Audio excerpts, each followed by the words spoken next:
Hey, Stephanie, how are you? I'm doing good. We're meeting kind of late tonight. I know it's 8 o'clock here, but it's a different time in Australia, eh?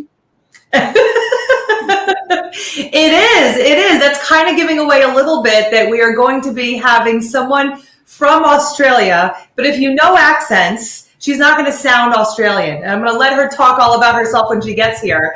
But we have a really interesting guest in store for tonight. So everybody be ready to ask questions in the comments and share with your friends. So you're already confusing me, Stephanie. You said she's Australian, but she doesn't sound Australian. I'm giving little pieces of information. Okay, all right. Just want to make sure what we're talking about. This is Kick Unhealthy Relationships to the Curb. That's the lovely Stephanie McPhail. I'm Steve Vaccaro, and I'm playing Techie tonight. What do you think? So far, so good. Let's see how it goes. Yeah, it's a minute and a half into the show. No problem. But how you been? I mean, this is the middle of the summertime. How things with you? I'm just going to throw out there that it's my 6-year wedding anniversary on Saturday. Yes. Wow. This has been my longest marriage ever. I'm going to just say that out loud. Okay. Well, But my first marriage was 5 years, and then that was a really tough 5 years. This one was much more smooth, and so the 6 years went by at a much different pace than the first time around. so 6 years. If you had to kind of summarize 6 years with your marriage, what would you say? I don't know. I think it's probably because we got married a little bit older and had kids immediately. It's hard to tell if it's just that we're married or if it's the fact we have children, because I feel like 6 years have flown by. Like there's been so many things that have happened in the past 6 years, and I couldn't imagine doing it with anybody else. But there's definitely days. Days are long, but years are short. Is kind of what it feels like. Wow. But you're Wonder Woman. You could do anything. That's actually Captain Marvel. Okay, I'm sorry. Captain Marvel.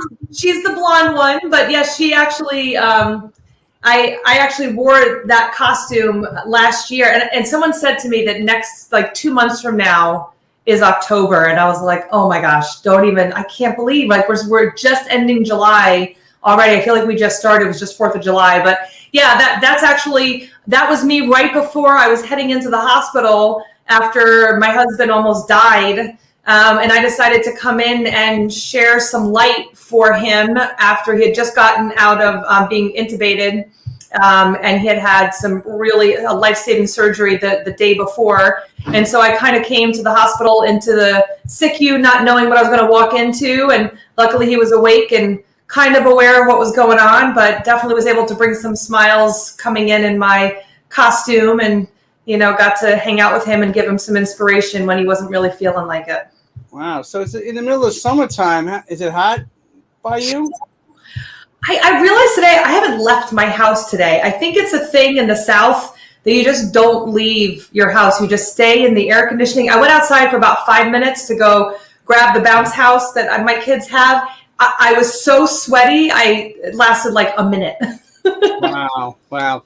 And you know what? You were going to plan on doing a book signing here, but plans changed. But you had these books mailed to me, and your book is Being Loved Shouldn't Hurt, but lifting up this box did hurt. I mean, those boxes were heavy. I didn't mean to injure you, Steve. Didn't it say lift with your knees? It didn't know. I just saw the book. I was excited, and I thought lifting up this box shouldn't hurt, but it did kind of. So, but I read everything. Now I got the workbook. I got the regular book. I'm good to go now. Good. And now if you are somewhere local, you can, pass it out to people that are in your area. So that'll be nice. It's a shame that I had to cancel my trip, but things just didn't work out this time around. I found if things are too hard, there's a reason for it. I got to just let it go, and I'll have to make it another time. Well, you will make it another time, and we have a lot of things planned in store. But you know what? I had a birthday, and it was a great thing because there were so many people came out. It was like a summer concert in the backyard, and I learned that best things in life are not things; they are moments. And when you see, this is kind of like at the end of the night, and when you see people come together, and like 50 people behind there looking at this cake, and it was a special time, and you realize, life is short. So I want to thank my lovely wife Wanda for putting that all together, and moments are today's moments are tomorrow's memories. So we talk about family, we talk about what that means, and life is short, right? We should really always cherish the ones we love. And I'm sure it was nice for everybody to give back to you. I would have been partying it up with you if I was in New York, but there's nice to give back to you for all the great things that you do for everybody else. Well, it was a wonderful time, and I'm really blessed to have so many great people behind me. But we have a segment. It's kind of like everybody kind of watches Family Feud. I don't know about in Australia. I think they have their own versions of Family Feud. But it's Kicking Healthy Relationships to the Curb. We have a Family Feud moment that we usually like to show, and we have a clip that we want our viewers to kind of check out. If I could pull it up. Here we go. We got top 6 answers on the board.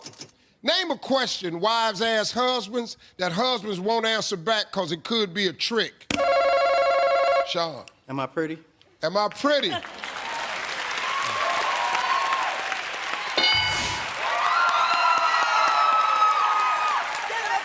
We're going to play.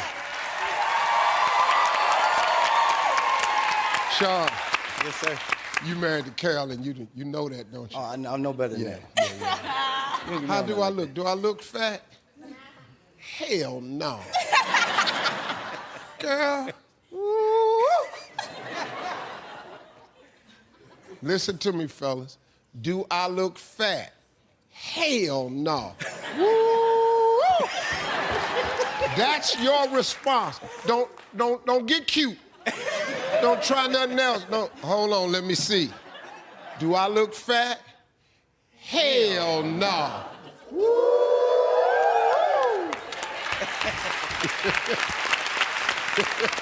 So let's go. Name a question wives ask husbands that husbands won't answer because it could be a trick. What's the passcode to your phone? Can I see your phone?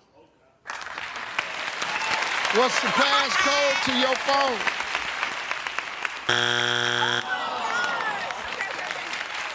Crystal, name a question wives ask husband that husband won't answer because it could be a trick.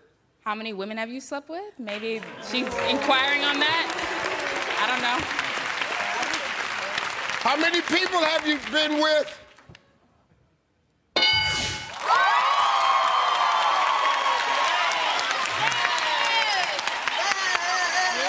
Well, at least it's part of the game.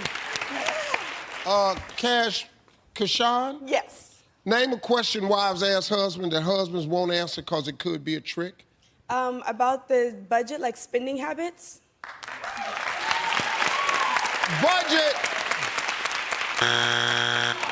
All right, Carolyn, we got 2 strikes. We got to be careful. Haley family can steal. Name a question wives ask husbands that husbands won't answer because it could be a trick.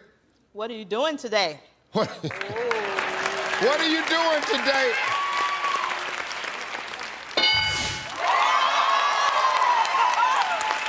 Hey, Sean, we got 2 strikes. Haley family can steal. Give me a question wives ask husbands that husbands won't answer because it could be a trick. How much money you make? How much money do you make?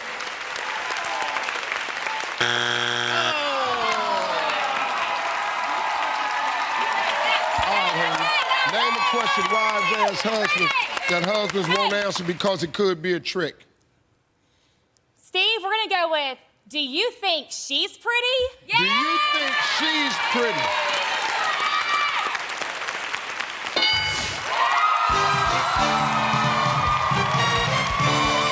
Number 3. 2. Your ass don't. Well, I don't know, Steph. What do you think about all that? Those were pretty much right on target. I think I was guessing all of those that they said somehow. I don't know. I just knew those answers. Wow. You watch a lot of Family Feud, don't you? I don't, but this is actually a conversation that I had with David early on. I said, listen, if before we go out and I ask you how do I look?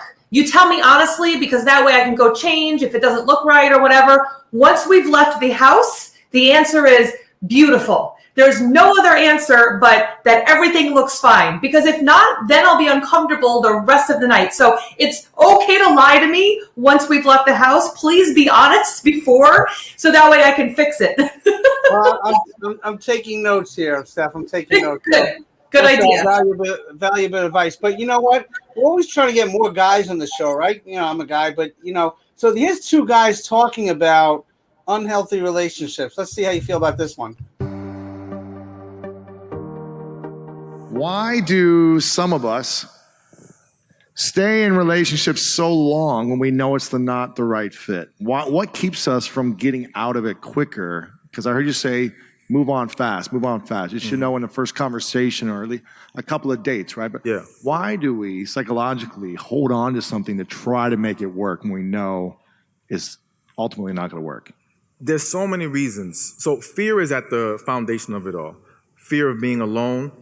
For some of us, fear of starting all over again. The fear of we can't find anything better than this, so why leave? The fear of disappointing parents, family, friends. Excuse me. For some women, the fear of my biological clock is ticking. There's so many different things that trick us into thinking we have to hold on to this thing even though it's not for us and it doesn't make us truly happy. And so we don't let go for those reasons. What do you think is the biggest fear? The biggest fear? Most common, is it the clock is ticking? Is it the parents? Is it fear of being alone? We have not learned to enjoy our own space and really be at peace with ourselves.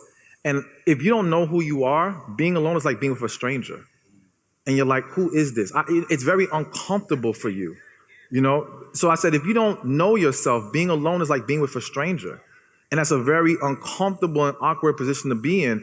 And so we run from that. And what people do is, even if they can't find a relationship, they occupy their time with distractions.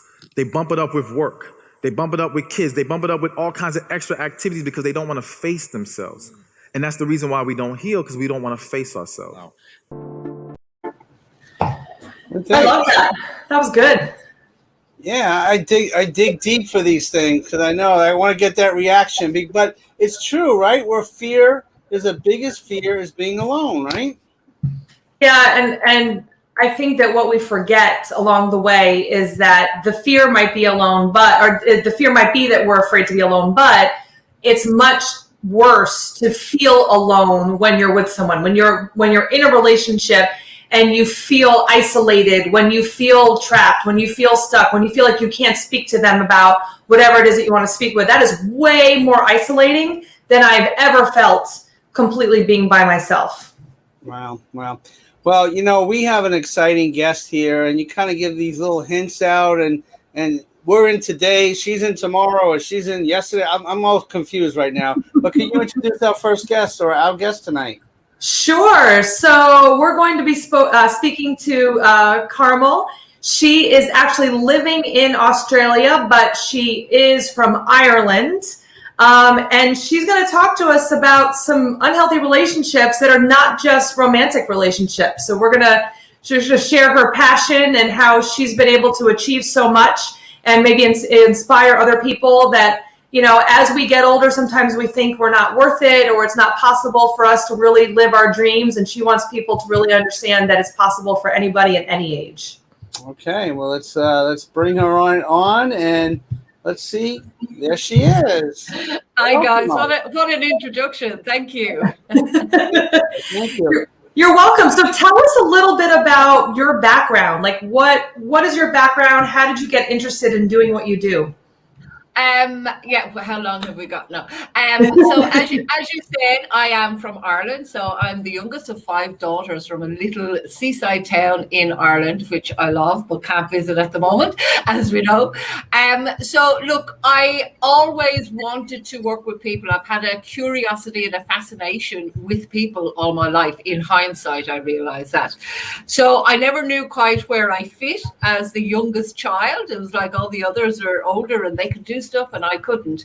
So I ended up in hospitality. That was kind of my background. That's where I did. So I loved connecting with people, building relationships. I didn't quite know until later exactly what I was doing. And in 1989, I came to Australia. So I've been in Australia for quite a long time. And when I came here, I kept doing hospitality. But as we do, we get to a certain age and go, okay, my kids are grown. What the bloody hell can I do now? And I found coaching. So I started to learn and did a lot of study to become a coach and NLP practitioner and all the bells and whistles with that. And the more I did it, the more I realized I loved working with people, and I got fascinated with the different relationships people have with each other and with business, with money, with all different variations of it. So I've now built a business around how we have relationships with our business and how we can grow our business and how we can communicate and build those strong relationships to do that. So I now live in Perth in Western Australia. I'm known as the kind of grey-haired granny that's now the techie, and if I can do it, anyone can. And one of the biggest pivotal moments for me to really enhance everything was, and I think we all go through this at some stage, I had a beautiful darling sister that lived here in Perth who was diagnosed with a terminal illness. And really going through that with her, that journey with her of 15 months of being really ill and eventually passing away, that relationship was so deep and so to my core, if you like, this person I'd been with all my life, it really opened up my eyes to the different forms of relationships that we all have and how we communicate those. So relationships to me are a mental and behavioral process, really. And so, and I'm sorry to hear about the passing of your sister. I mean, that's terrible. What did you find that it was, so you were able to be with her and you know, during her moments of needing extra support? 1,000,000%, 1,000,000%. And I became, and it's interesting to observe yourself in any relationship and how you behave. And again, a reflection looking back on it now, I became a bit like yourself, I became the superwoman. I became the fun bringer, because everybody was going, okay, whereas I would do some outlandish, ridiculous things that other people, I'm sure, would think were inappropriate, but she loved them. It gave her laugh, it gave her joy. And for me, my role became that younger sister that would always stir up the pot and bring a smile to somebody's face.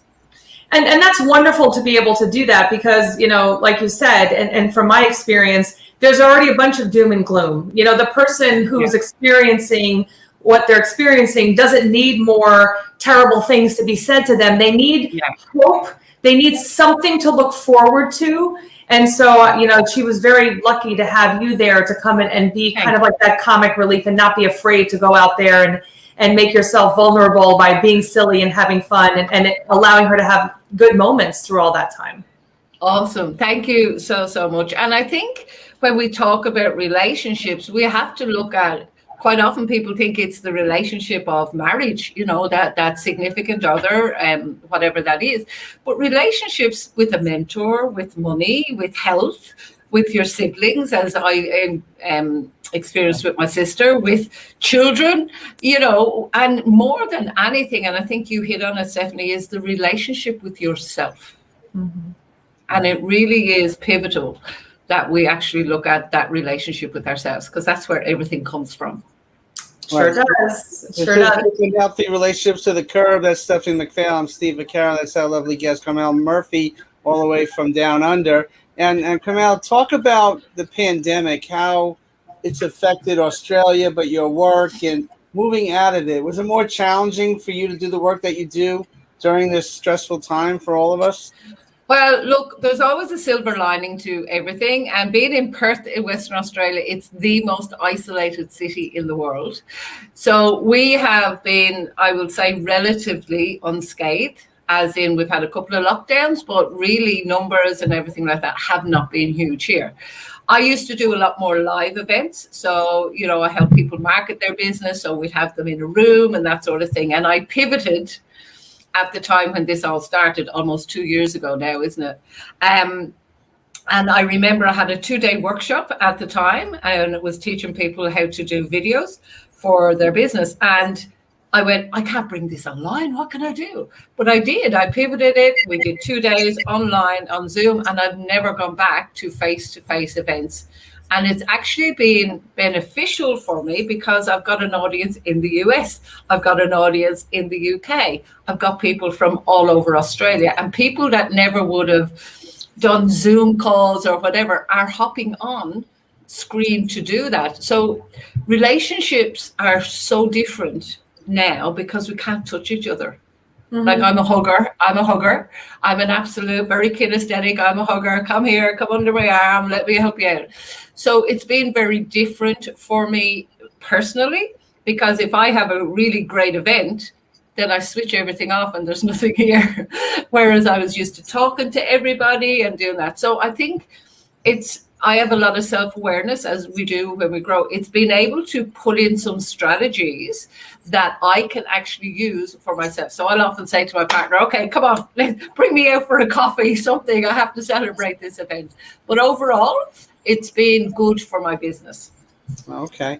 And Stephanie, you kind of went through a similar change too, because you were working in the Board of Ed in New York, and all of a sudden you've been doing things online and webinars and connecting with people via internet. Has that been a big change for you as well? Well, my business was always international and internet based, but the same kind of thing though is that the pandemic for me was beneficial. I was able to move out of my full-time position and do my coaching work full-time.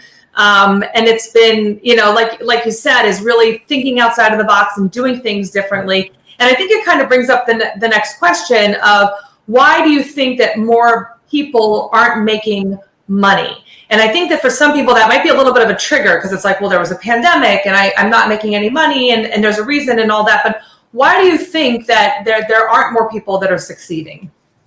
A great question. And you know what? It's one that I had to learn myself, I guess, the answer to it.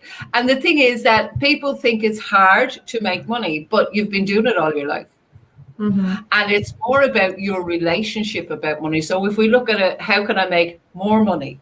So we've been kind of taught to make money in a certain way. That's how we're incarcerated almost. It's how we're taught to do it. You get a job, you make your money. So it's thinking, as you said, Stephanie, it's the ability to think outside the box and understand your relationship with money, because if you haven't got a great relationship with money, you will think that that's the only way to earn it. So in simple terms, making money is an exchange process. Way back, it used to be, I'll give you a goat for a cow or a whatever. So when you can see that it's just an exchange process and you stop thinking of, I have to work those extra hours to do it, you can actually make more money in different ways depending on your relationship with it. Does that make sense? Yes.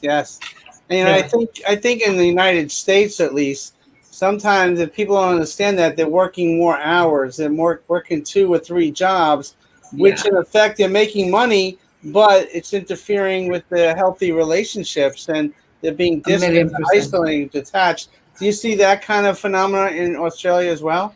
Absolutely. And look, I would definitely say I'm a retired workaholic because I used to do the same. I used to work, my job was 60, 70 hours, and then I'd try and have another job on the side, or I used to do coaching on the side to try and get more money. So absolutely. And it brings more and more pressure. And I think in these pandemic times, people can't do that. So they're losing their job, or they might have one income where they had 2 incomes now. So it's definitely made a humongous difference. In the eastern states here in Australia, they're much more affected at the moment.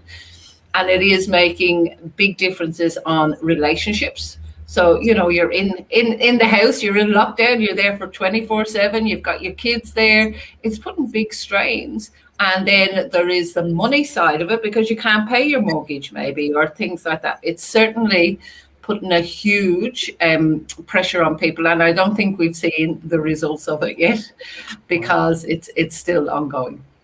I think that, past the pandemic stuff, I think that the relationship with money is, that's the number one relationship killer, is money issues. If we don't figure out money issues, you fight about money, we need money. There's like, how are we keeping the roof over our head? Money is really important in relationships. And I know for me, like my first marriage, he liked to spend a lot, and it was spending on like going out to eat and, you know, going to concerts and things like that. As much as I like concerts, the amount of money that was being spent for all these things, I'm like, I like to travel more than I like doing those things. I could go to a concert in Australia, you know, if I save up money instead of going out to eat, you know, 2-3 times a week or whatever.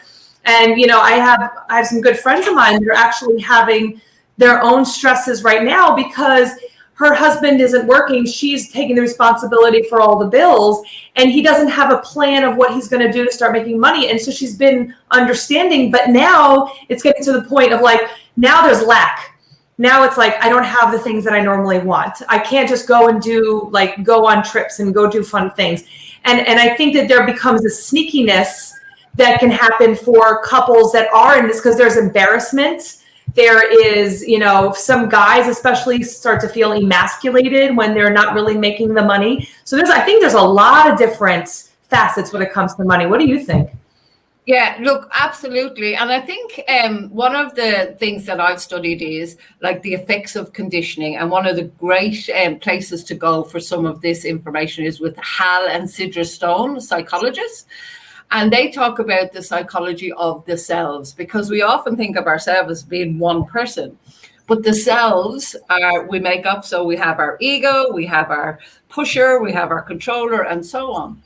And they all control our emotions. So when you think about being sneaky or being in charge or whatever, that's quite often the perfectionist self.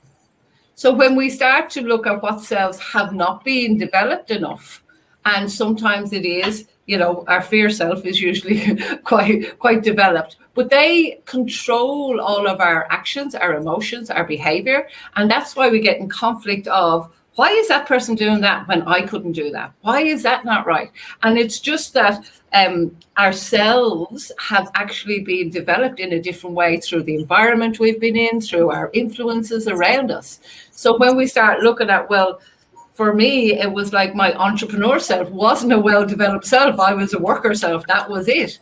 So I have to look at somebody who was an entrepreneur and go, well, okay, what's their behaviors? What do I need to bring in? So it's like a dedicated learning process with a mentor of somebody that already has it. So if somebody has a really happy relationship, well, what's their behavior in that? Somebody who has a lot of money, how do they behave around money?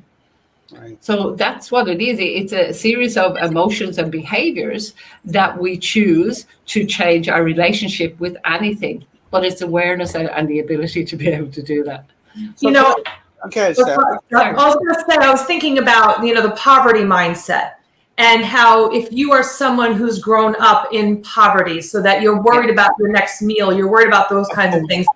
How do you shift out of that? Because you're right, you've got to get the mentorship, all that. But like even with coaching in relationships, like the mentorship is going to help, but allowing people to understand or getting them to understand, like, well, a coach is going to help you see that. I think for someone that's got a poverty mindset, it's even harder to say, oh, I'm going to invest in someone that's going to help me invest in money. You know what I mean? Like it's even harder to think about how you could take that next step to get out of where you're stuck.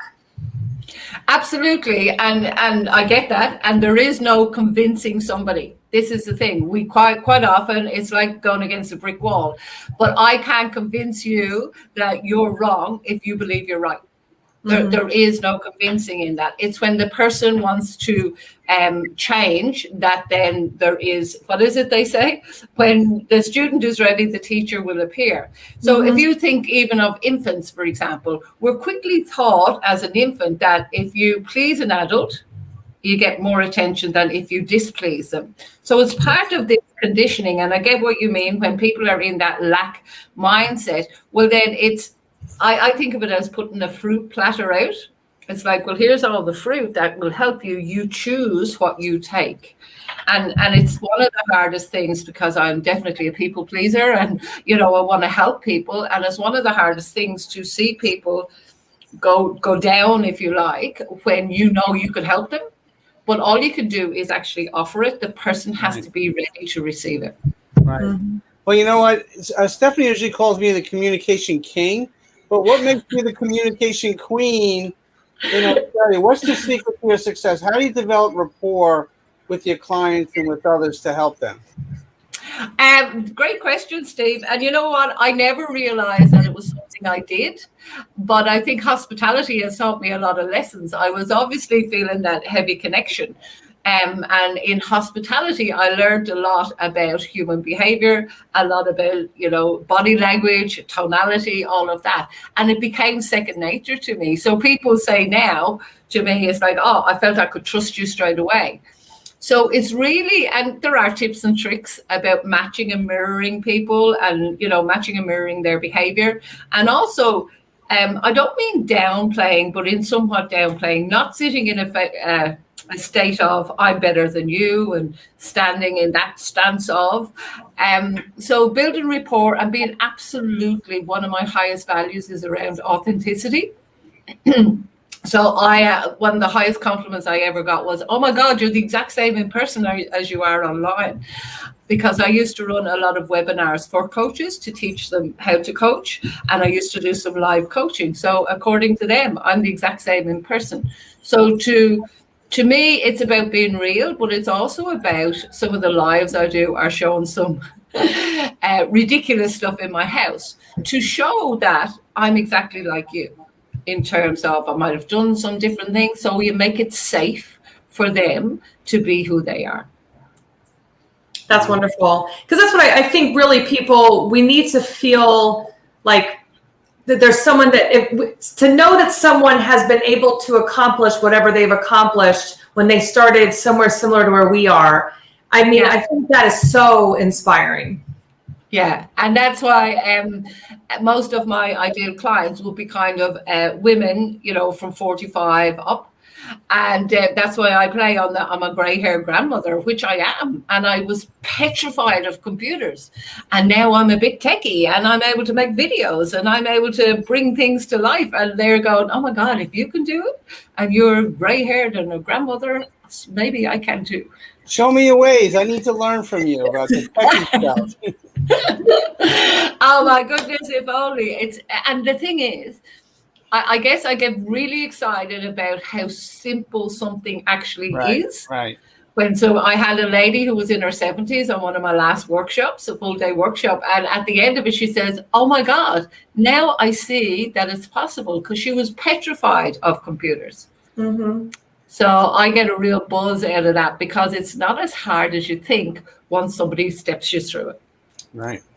So Yeah. What do you think about the future with technology, like moving forward from the pandemic? Do you think more things are going to be like the new world is going to be kind of virtual? Absolutely. I do think that there is obviously a place, and there always will be, for true connection, person to person, face to face, skin touching skin. Look at a newborn. What's the first thing you do is put them on your skin. But I think it has opened up a whole world for people. One of the first things I did when this happened was I made 3 really quick videos on how to do a Zoom call, how to do a breakout room, and how to go live from Zoom onto Facebook. For people who had never done it before, they've been forced into that environment. And now they've realized just how far they can actually reach. So I think the technology is, and if you look at all the stats around video now, even Instagram, the heads of Instagram have just come up and said that it's going to be much more of a video platform rather than just static images, because people want to be entertained. Right. Yeah. Well, this is Kicking Healthy Relationships to the Curb. That's Stephanie McPhail. I'm Steve Vaccaro, and that's our special guest, communication queen, Carmel Murphy. And Carmel, what's the most rewarding aspect of what you do, and the most challenging? Oh, great question. So the most rewarding is always the easiest. The most rewarding is seeing people achieve from what they've learned. So we teach about video and how to get your audience to see you, with really some great marketing videos, and seeing them achieve in some of the awesome videos that they're making. And what's the most challenging about it? The most challenging for me personally is probably being on my own in the room when I'm presenting, because I get on such a high. As I said, I turn it off and I go, and I talk to the chickens and the ducks and the geese, which are usually in the background of my calls as well. So I have to go out in the garden in my bare feet and ground myself. So that relationship with myself is so important, and that awareness. So I have to do something. So I've put some strategies in place. So that's probably the hardest thing for me as an extrovert, is to go, yay, it's a great show and nobody's here. So do you talk to the kangaroos too? No, believe it or not, they're not everywhere. Okay. But they are in a little park up the road. But no, I don't talk to them. They'll usually skit away pretty quick. But you will see them. Yeah, we want to see a kangaroo when you come on next time. But Okay. but what is the secret for young people if they don't have the parental guidance to structure money or to learn the concept of a dollar or how to structure their time and to balance, between relationships and money and what's a career, what's a job? What advice would you give young people that are really just trying to find their own financially? Wow, what a great question. I think it's really important to find somebody that they admire or want to have, that has what they have. So, for example, I have a mentor. I've had him for a number of years now. He's a multi-millionaire. So I'm going to go, okay, he's had a pathway to something that I want.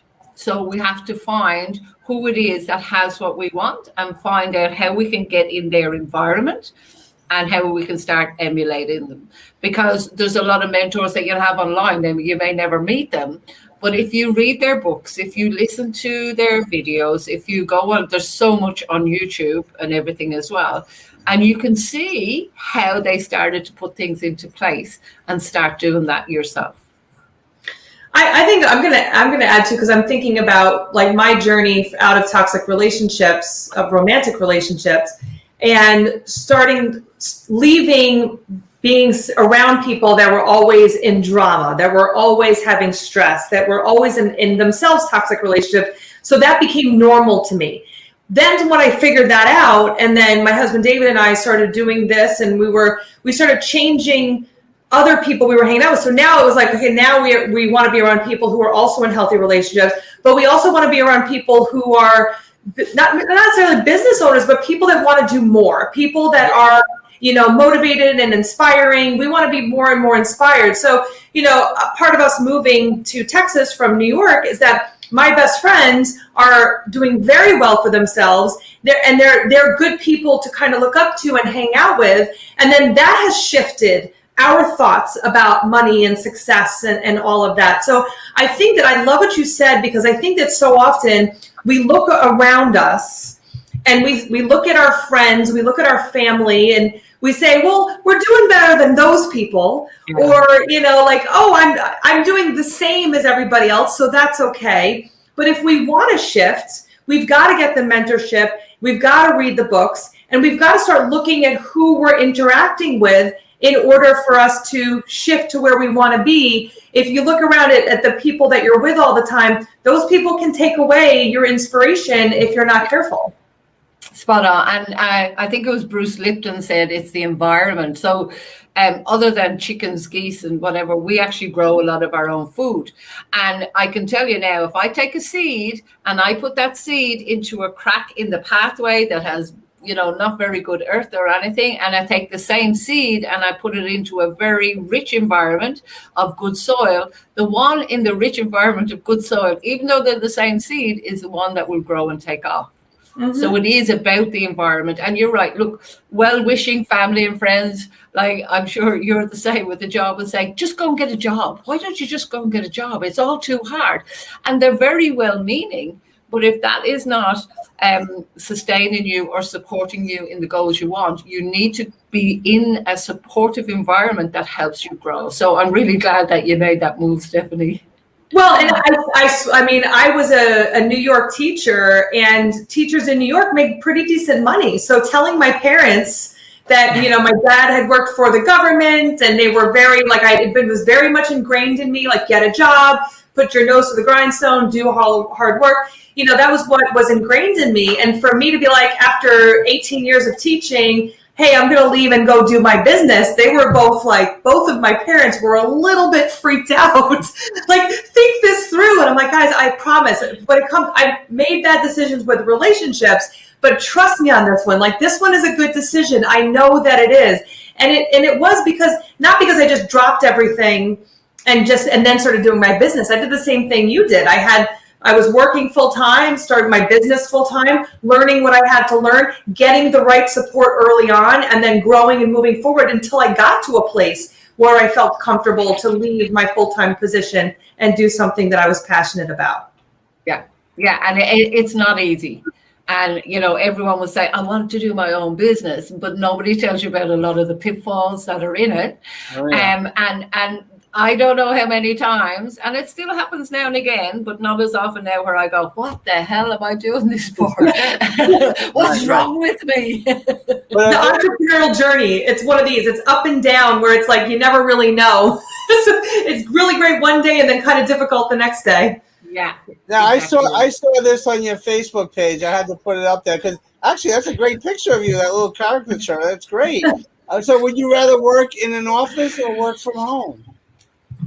And it was interesting, all the answers we got to that. And I think I'm a bit of both now. So remember, my background was hospitality. So I was always in a restaurant and a bar running around. And now I'm sitting in an office in front of a computer.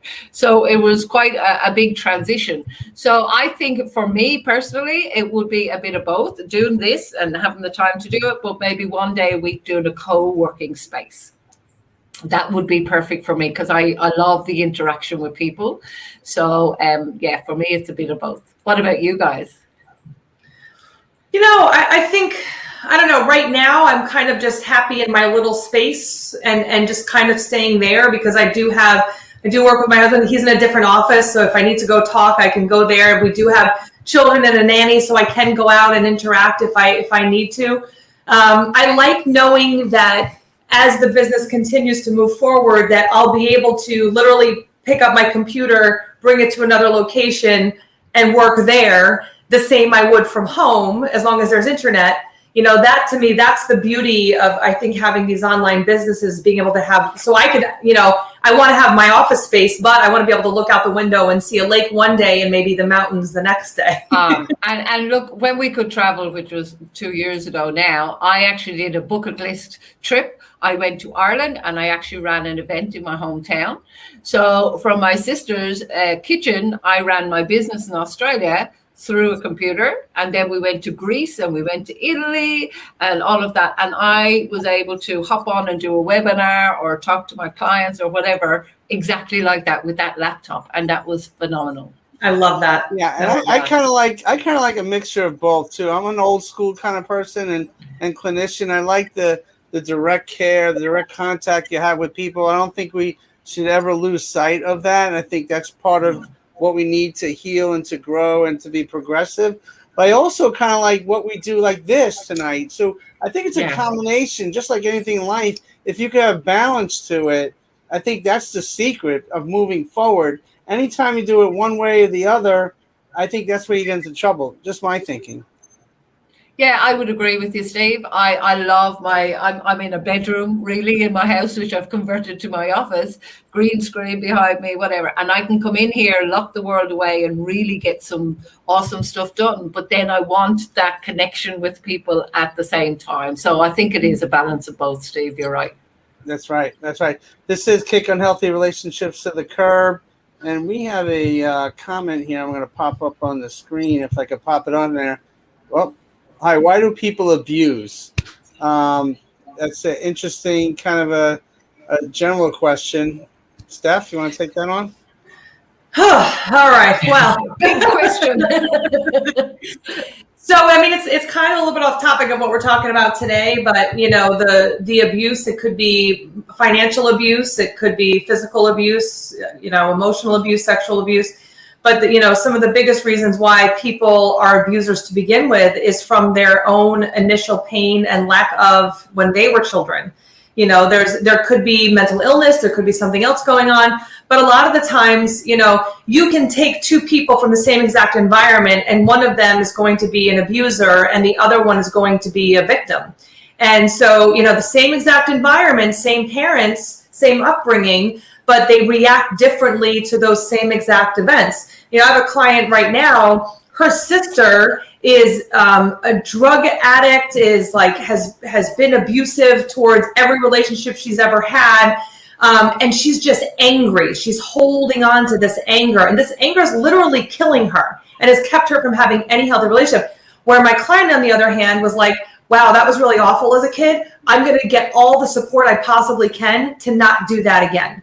So there definitely is some kind of, the possibility of someone reaching out and saying, hey, there's something going on. I don't know what it is. I need help, versus the other person that's like, hey, I don't care. I'm gonna get back at the world for the way that I was treated when I was a child. And so and I don't know, Carmel, if you want to jump in here, but I know for my ex-husband who was abusive, he would say, you don't understand what I dealt with as a child. You didn't experience what I experienced. You didn't see the things that I saw. And so for me, it gave me, as an empath and, as someone who is an extrovert and all that, I wanted to help and protect. And so that brought out the part of me that wanted to help and fix. But for him, he used that as an excuse for his bad behavior, as opposed to saying, hey, I experienced all these things, but I need to do something about it. Yeah, I love that. And look, it kind of goes back to what I mentioned earlier about the different selves as well, whether your victim self is very, to the fore. But it also is an addiction, in terms of it's an addiction to a drama cycle. And I've observed it in some close friends and things like that. You can see one person becomes a bigger villain to get what they want, but then they flick it and become a victim when they're not getting what they want as well. So there's many, it's too broad of a question, I think, to give a definitive answer, because it depends on where that abuse is. Mm-hmm. And it's nothing, I would like to reiterate, nothing excuses abusive behavior. But there are quite often underlying reasons that you can say, I can see how they took that pathway. Mm-hmm. And it is very much that self that's developed at that young age that then comes to the fore, that it's all your fault rather than I take responsibility. And mm-hmm. I firmly believe that everything happens for us rather than to us. And when you can come from that space and look in the mirror and go, okay, that abuse or whatever happened to me is not my fault. I can take full responsibility of what I'm making it mean in this moment. Yes. Right. Yes. Yeah. And we're almost out of time, but Carmela, can you talk how people get a hold of you, but also summarize the work that you do in case they're just tuning in right now? Absolutely. Thank you so much for that, Steve. So Carmel Murphy, or the Communication Queen, you can find me on Facebook, LinkedIn, and just Google me. I'm anywhere there, YouTube as well. So most of the work we do is we help people get the right message, the right person at the right time. And at the moment, we are doing that via video, teaching people how to make short, sharp video, even if they don't want their own face to camera, so that they can get their ideal client and make them more inclined to buy from them. And that's kind of the thinking I have too as a clinician. I can sit down one-on-one with somebody in an office and perhaps help that person or empower that person. But if you put a camera or a microphone in front of you, well, now you have the opportunity to help more people at once. And I think that's what we all need to do, especially during these pandemic times. It's about reaching out to many, many people internationally. Yeah, absolutely. And the biggest thing that I'm noticing in, whether it's coaches, consultants, whatever, is they don't know how to market themselves. They're getting some great feedback and they're awesome, but they actually don't know how to tell people what they do. So that's what video helps them do, because that's what everyone's doing. Look at whoever is the top in your field. I guarantee you they're using video as a medium to get their word out there. What about for people, because I know, like you and I know Carmel are extroverts. Steve, what would you consider yourself? More of an introvert or an extrovert? I'm a cross. When I do the clinical work, I'm more extroverted, and I'm proactive, and I'm always there try to be in the forefront and to kind of empower people. But really, sometimes alone time, I'm more introvert. I'm kind of not to myself, but more reserved and kind of not the same person at times. So I try to kind of bridge that gap sometimes, but I find myself extrovert most of the time and sometimes need to just chill and then be to myself at times as well. Like, when I help people or work or counsel people, the drive time between those sessions, maybe about 30 minutes, I really need to compose myself and to kind of de-escalate, because some of the issues and the topics and the concerns are so intense that you need that time between each one. So that's why sometimes with the internet, if it's one after another, sometimes it's hard for me. I like to break it up so that I can regain my composure to help others. Yeah, and that's what I was going to ask, because it's, and I agree with you. I think if I have a back-to-back meeting, all of a sudden, and I definitely am an extrovert. I get energized talking to people. I get really excited. But back-to-back, when it's like an intense session, coaching session, one after the other, it's like that can sometimes at least just like go outside for a minute and come back. But like, what would you say to someone, Carmel, where they are an introvert and it's like super uncomfortable for them to get in front of the camera, where they feel like, oh my gosh, I'm going to say the wrong thing, I'm going to do the wrong thing. What would you say to them about getting a little bit more comfortable with that? Yeah, look, you know what? You don't have to be in front of camera. This is the thing. So you can as I said, the videos I'm talking about now are direct response marketing videos. So you can make an amazing video with free videos, clips, and a really amazing script. And you never have to get in front of camera if you don't want to. So there's ways of doing it that then you're only in front of the camera when the person is in front of you already. You can pre-record it, edit it, depending on what your course is or what your outcome is, where you want to take them. There's lots of ways around it. I have a lot of introverts, and one of them in particular is so amazing at doing videos because she's really good at the script work and she never has to put her face in front of the camera. Yeah. So by the way, your hair is like super shiny. So gray-haired granny with like super shiny. You've got like this flare going on there. That's so nice. Totally unrelated. But I'm like, I need to tell her this because her hair. Thank you. She comments about my hair every week, so it's good to hear her comment. Nothing to say here, Steve. Nothing to say here. and it's born out of pure laziness because I just don't color my hair.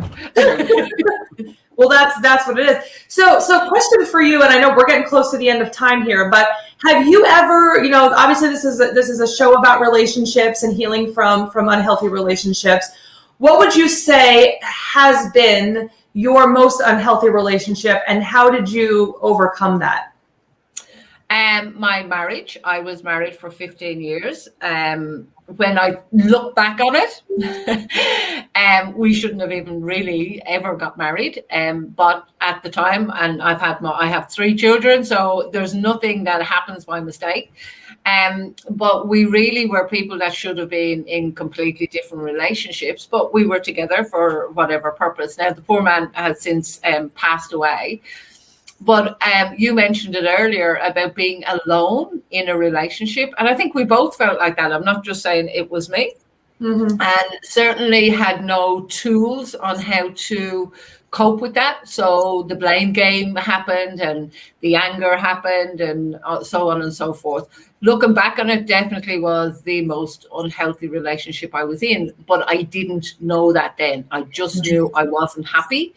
And I think we talk about in the interview snippet that you put up, they talk about the different fears. Absolutely. But it's when the pain is enough. We will only move when the pain is enough. And, we all look back at relationships. I should have left it 6 years before, or I should have left it 5. Well, why didn't you? It's because the pain wasn't enough. And we will, as humans, move much further away from pain than we will towards pleasure. That's true. And when the pain got enough, it was a really easy decision to make. Like really easy when the pain got enough. And as I said, the poor man he passed away when he was only 50. And but definitely was the most unhealthy relationship I was in. I'm really fortunate now. I'm in a great relationship. So like yourself, things change. I've never got married again. It was the first marriage and it was the only marriage, but I'm in a long-term relationship. In Australia, we call it de facto. I don't know why. Yeah, it's de facto means that you're common law husband and wife. Yeah. But yeah, and it was a hard time to go through that, as I think all relationships are, and we tend to beat ourselves up with why didn't it work? What's wrong with me? I mean, my parents literally were married for 65 years and lived in the same house. They only left that house when they passed away. So for me, there was something wrong with me. There had to be, other people could make it work. I remember my sister many years ago on her knees begging me to leave him, that she could see how toxic it was. But I was like, no, I have to make it work. And like you say, Stephanie, I was trying to fix him and fix myself, because there had to be something wrong if we couldn't make it work. Yeah. Wow. Thank you. Well, we're out of time, but again, how can people contact you?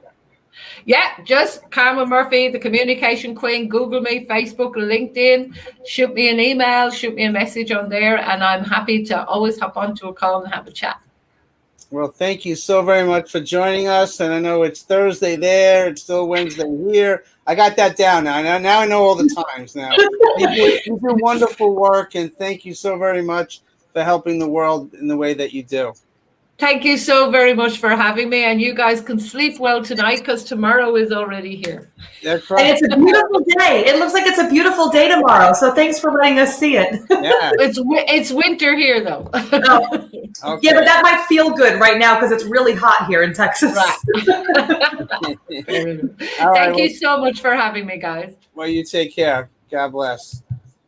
Wow, Stephanie, another amazing guest. Of course. I'm international now. I love the international guests. And in saying that, I think we have another international guest coming up soon. Yes, I think we do in a couple of weeks. And I think we have some returning guests. We have some really new guests that really are doing so many great things to help others, and just like yourself. But Stephanie, how can people get a hold of your book real quick? Well, they can go to Steve, and Steve can give you a copy of my book.